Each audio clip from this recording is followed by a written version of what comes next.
Hello, my name is Benjamin Hart. I'm an American attorney and the Managing Director of Integrity Legal here in Bangkok, Thailand.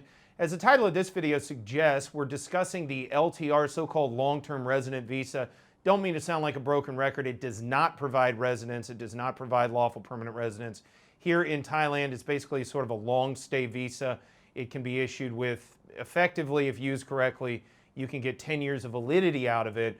But again, as we've discussed in other videos, there's apparently, as this isn't a very new visa, there is an audit in the middle of the process associated with the visa, which I'll get into here in a moment.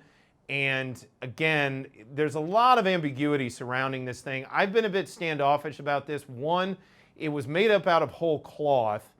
Two, the work authorization side of this whole thing is completely ambiguous, and I don't see where they have the authority to issue work authorization on this thing to begin with, which not all of them have work authorization. That's another ambiguity. But then on the tax side of things, there's even more ambiguity. Let me get into it. So I thought of making this video after reading a recent article from the Pattaya Mail. That's pattayamail.com. Article is titled, "Foreigners and Their Overseas Income, What Next?" Quoting directly, holders of the 10-year long-term residence visa who are exempt from declaring any foreign income in any case. And again, I'm quoting an excerpt. Urge those who are watching this video, go check out that article in detail.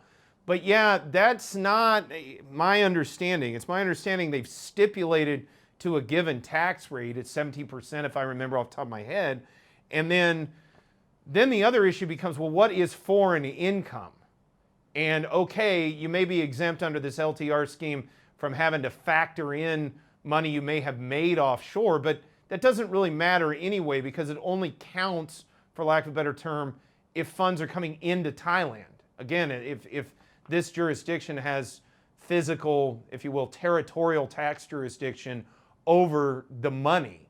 So again, whatever somebody's doing offshore anyway, if they don't bring it to Thailand, it's not really an issue anyhow. Then meanwhile, any funds coming into Thailand, how do you determine that that's foreign income as opposed to Thai income?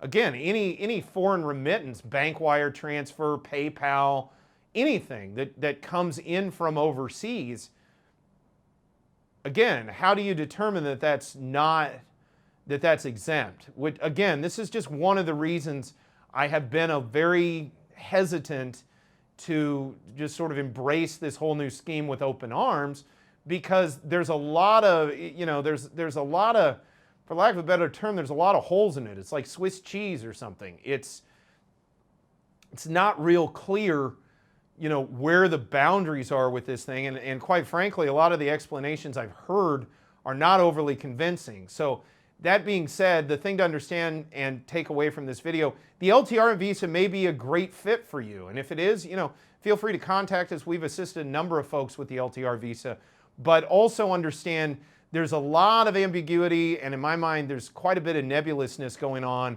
when you're starting to talk about funds coming into Thailand and this type of visa status, because again, it's not overly clear, at least to my mind.